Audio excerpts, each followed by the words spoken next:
Hi, ka-coffee! Magandang araw po ha, Luzon, Visayas at Mindanao. State of the Nation Address ngayon ni Pangulong Bongbong Marcos, July 22, 2024. At alam mo ba, sinabayan ng mga damukal, naglabas na naman ng mga peking video at pinapalabas sila. Nakakatawa ito mga to. Authenticated video daw po yan ni PBBM. Ayan, nakikita nyo yan ka-coffee. Merong isang event dyan sa Canada, di ba? Nagsalita dyan yung dalawang sirena si Harry Mao at si Glenda Chong. Nagsalita sila dyan. And may ipinalabas sila dyan. Teaser lang daw po yan. Nakikita nyo yung nakabilog na yan ka-coffee. Yan daw po yung pulburon video. Yan, may napakalabo. Napakalabo naman ng pulburon video na yan. Ito, medyo mas malapit to. Yan, nakikita nyo sa right side.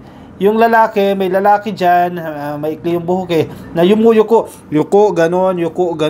And then, authenticated daw yan, authenticated daw na si PBBM daw, na gumagamit daw po ng Coke. Wow! Ang tagal-tagal yun ang sinasabi, ngayon nyo lang na-edit yan, hindi pa rin effective. Kasi malayo sa itsura ni PBBM, at hindi mo ma-identify talaga kung ano yung itsura ng tao na yan sa pulburon video na yan. Tingnan mo. Yan nakabilog Yan, si PBBM daw po yan. Paano si PBBM yan? Wala kang maaninag dyan. Buhok lang ang nakikita mo dyan. Ba? Buhok na itim lang ang nakikita mo dyan. Tapos sasabihin nyo authenticated dyan. Si PBBM daw yan. And isa pa paano mo matutukoy doon na nagko-coke nga yan? Mamaya kumakain lang yan o umiinom lang yan o kung sino man yung tao na yan. Kung sino man yung kinuha nilang tao. Napakalabo naman. And authenticated daw yan Ano kaya nila ibig sabihin ng authenticated? And isa pa, if ever nag-i-exist itong video na yan, kahit si PBBM yan, kahit sino man yan, o si PBBM man yan, dalhin nila sa korte yan. Sino nga amin? Wala nga accountable So kung sino nag-post kung sino-sino lang dapat i-post ni Harry Roque yan. Diba? I-post ni Glenda Chong, i-post ni Harry Mao, tawag dito ni Maharlika at sabihin nila, ito talaga, nanunumpa sila. Authenticated talaga yan. Kahit talatang peke. I-post nila para accountable sila sa pagpapakalat niyan. If ever na si PBBM yan, at hindi naman malinaw kung ano yung ginagawa.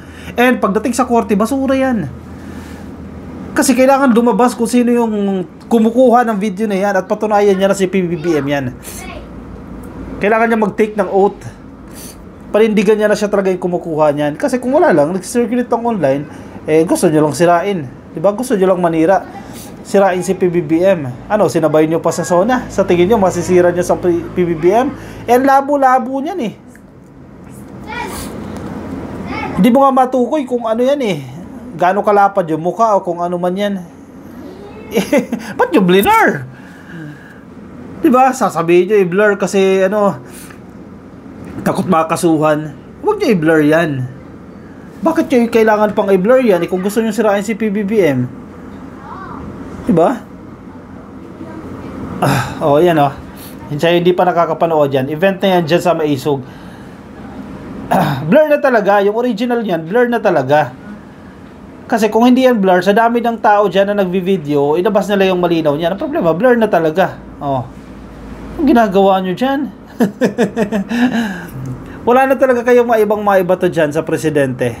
At nakakatawa pa ang sinasabi ni Harry Roque, pwede daw magamit itong video na ito para ma-identify o para mapatibay yung kanilang grounds ng betrayal of public trust. Kung may betrayal of public trust, magiging ground po yan for impeachment. Yun pa rin talaga ang motibo. Bakit pa rin talaga nila gagawin yan? Impeach si PBBM, matanggal sa pwesto para iupo nila si Inday Sara Duterte. Malinaw naman yan ka-coffee. Kasi hindi raw malinaw yung definition ng betrayal of public trust. Ganun lang daw yun, statement lang betrayal of public trust. Ito daw, pwede magamit na grounds yan. Kasi kung gumagamit daw ng Coke at nililink pa nila ka-coffee nililink pa yung may nakitang chopper dyan sa St. Luke's. Parang daw, nagkasakit na raw. Hindi nagiging tapat daw sa publiko kung ano yung karamdaman ng ating presidente at kung ano-ano na naman nila mga speculations na sinasabi dyan. At yung mga nagiging decision daw ng presidente under the influence daw yan of illegal drugs. Kaya hindi matino. Hindi matino pero gumaganda yung bansa natin nang hindi matino. Yan betrayal of public trust. good luck. Sa impeachment, kailangan mapakagat mo ang House of Representatives dyan. Diba? At Senado ang mag-hearing dyan. Paano? Diyos ko. Hindi nyo ba na-imagine yan? Yung video na ipipresenta ninyo, blurred. Ilabas yung original. Diba? Kung talagang matapang, ilabas ninyo yung original. Hindi nyo na kinakailangan i-blur yan. Yan. Napanood ko na. Protect the people. Ayan, nag-post si Harimaw. Napanood niya na. Protect the people. Ha? Anong... Wala ka mapapala doon sa Wala ka mapapala doon sa video. Wala kang mapakita doon eh. Yan. And sa People Power 3 na raw, attorney, napanood ko na. Anong nakuha mo doon sa napanood mo? Diba? Labo-labo. Kahit sino pwedeng gumawa nun. Ako, kaya kong gumawa ng ganong video. I-blur ko lang yun eh. At ang style nila ka-coffee, kung shoot man nila yan, ang layo di ba? Ando doon yung tao, andi dito yung cameraman, sobrang layo.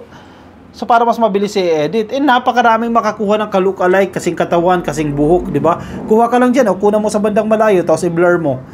Hindi absuelto, tapos na agad sila dyan. Di ba? Kakatawa to mga to, Kagabi, nag-post din niya si Harimaw, sabi niya, yan, malapit na daw. Malapit na. Excited na ba kayo? Basta, protect the people. Anong protect the people?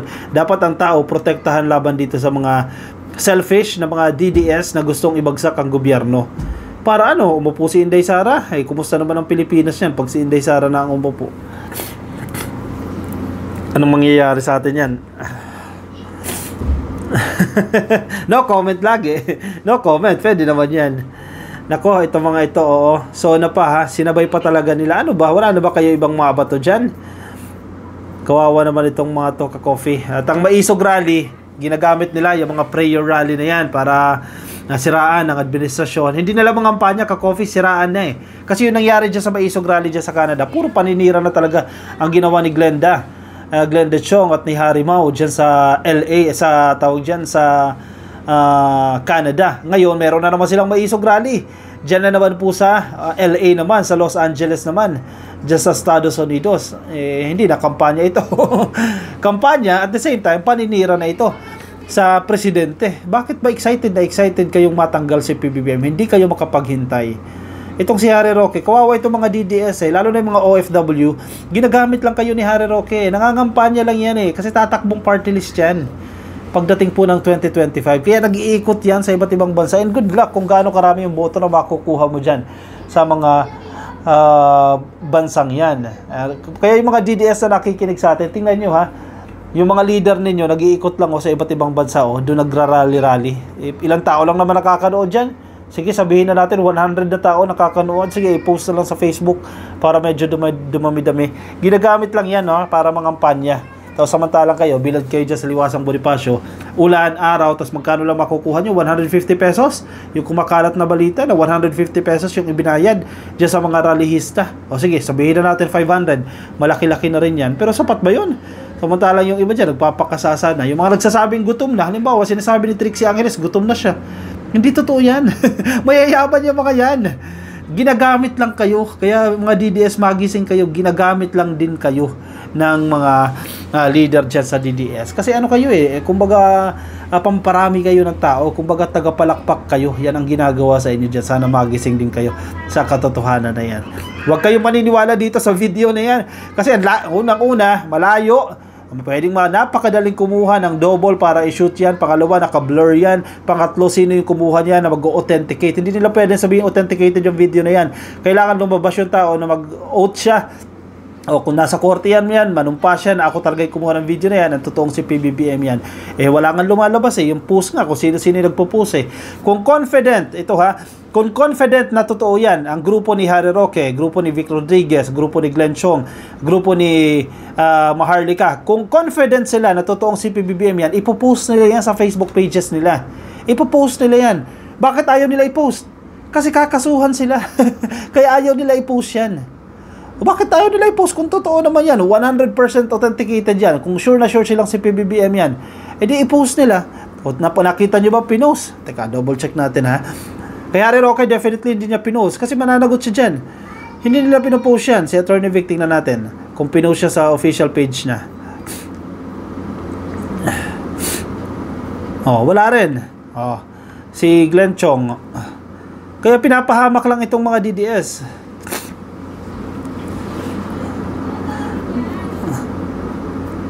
Oh, si Glenn Chong wala rin pinost. Oh, si Maharlika. Wala nga. Boljak. Ano ba pangalan niya sa Facebook? Dami kasing page nito eh. Wala rin tayo makita. Ang punto ko, kung sigurado sila na si PBBM yan, ipopost nila yan. Kasi authenticated sabi nila eh. Sure sila eh. Pero hindi sila sigurado. At iwas pusoy sila. Kasi pag pinost nila yan, babalikan sila niyan. Kaya ayaw nila i-post. Kaya gusto nila ibang tao yung mag-post at i-share na lang nila. Kawawa yung tao na yun na ginagamit lang nila para makapanira kay PBBM. Nako, ingat-ingat tayo sa mga tao ito. Ipapahamak lang kayo yan. Kaya mga DDS, mag-isip-isip kayo. Ginagamit lang kayo ng mga taong yan. At pag nakapwesto na yung mga yan, wala na. Tsugi na kayo dyan. Kalimutan na kayo. O siya, anong komento nyo? Anong opinion nyo? Hindi ako naniniwala na si PBBM yan. At kung totoo man na gumagamit yan dyan sa video na yan. I-share ang inyong opinion, reaction dyan sa ating comment section para mabasa rin ang iba nating mga ka-coffee. Kung nasa Facebook po kayo, pasuyo na lang please follow and like sa Facebook, at kung nasa YouTube ay click lang po ninyo ang subscribe. Alright, so na mamaya makinig tayo ka-coffee sa SONA sa pagbibigay po ng accomplishments, mga report po ng ating administrasyon at ano pa yung mga plano sa mga susunod na taon. Mamaya na po yan ha, mamayang hapon po yan ang State of the Nation Address ni Pangulong Bongbong Marcos. Ikatlong SONA po yan. Alright, maraming salamat po sa inyo. Ingat po kayo, nasaan man po kayo panig ng daigdig. Bye-bye!